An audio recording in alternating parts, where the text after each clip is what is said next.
Bonjour chers investisseurs. Avec votre projet Système.Guru.market. Commençons par quelques informations récapitulatives sur l'entreprise. Un peu plus loin, nous étudierons chaque paramètre plus en détail. Si vous le souhaitez, vous pouvez mettre la vidéo en pause.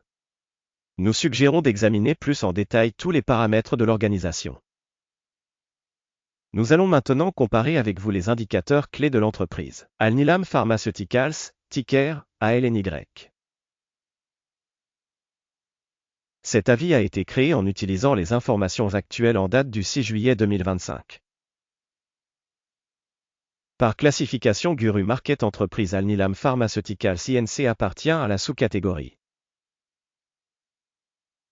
Spécialiste Pharma, 27 organisations participent à la comparaison.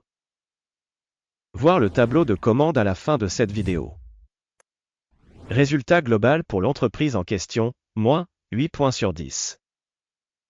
Résultat moyen pour la sous-catégorie, moins 4,1 points. Si vous regardez de manière large, dans l'ensemble du marché américain en général.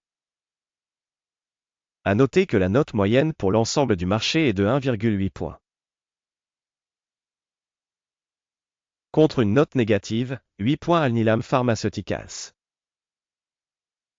Comparez la dynamique du cours de l'action de la société Alnylam Pharmaceuticals INC et les entreprises de sous-catégorie. Nous verrons que sur 12 mois les actions de la société Alnylam Pharmaceuticals INC a montré un changement de 36,4%. 13% sont contre les changements de prix dans la sous-catégorie. Capitalisation boursière d'une société Alnylam Pharmaceuticals s'élève à 43,28 milliards de dollars. La capitalisation boursière de la sous-catégorie est de 220 milliards de dollars. La valeur comptable de la société est de 0,1 milliard de dollars. Et la capitalisation de la sous-catégorie est de 32 milliards de dollars. Après avoir comparé les actions de la bourse et la valeur comptable, nous constatons ce qui suit. Part occupée Alnylam Pharmaceuticals dans la sous-catégorie en cas d'évaluation de la valeur marchande est de 19,716%. La capitalisation de la valeur comptable est de 0,321%. Évaluation de la part de marché et de la valeur comptable de l'organisation dans la sous-catégorie, mauvais, moins 1 point. La société analysée a un passif financier de 2,459 milliards de dollars. Le ratio dette-valeur comptable est de 2357% des capitaux propres de la société. Le résultat pour le niveau des obligations financières de l'entreprise, très mauvais, moins 2 points. Le ratio valeur marchande bénéfice de l'entreprise est de 0. Avec une moyenne pour la sous-catégorie de 0. Évaluation du ratio valeur boursière bénéfice de l'entreprise par rapport aux organisations de la sous-catégorie, très mauvais, moins 2 points. Le bénéfice des 12 derniers mois était de moins 270 millions de dollars. Les bénéfices pour les 12 prochains mois devraient s'élever à 266 millions de dollars. Évaluation des indicateurs de bénéfices futurs attendus par rapport aux entreprises de la sous-catégorie, passable, 0 point. Le ratio valeur-chiffre d'affaires de l'entreprise est de 18,4. La moyenne dans la sous-catégorie est de 10,5. Évaluation du ratio prix de marché-chiffre d'affaires de l'entreprise en comparaison avec les indicateurs de sous-catégorie, tollé, moins 0,5 points. Le chiffre d'affaires des 12 derniers mois s'est élevé à 2350 millions de dollars. Les revenus futurs pour les 12 prochains mois sont inconnus. Évaluation de l'indicateur de ventes futures attendu par rapport aux indicateurs de la sous-catégorie, mauvais, moins 1 point. La marginalité est de moins 11,5%, avec une moyenne dans la sous-catégorie de moins 10,1%. Évaluation de la rentabilité par rapport aux indicateurs de la sous-catégorie, tollé, moins 0,5 points. La part de l'entreprise dans le nombre d'employés de la sous-catégorie est de 12,883%. Ce qui représente 53% de moins que la part de capitalisation boursière.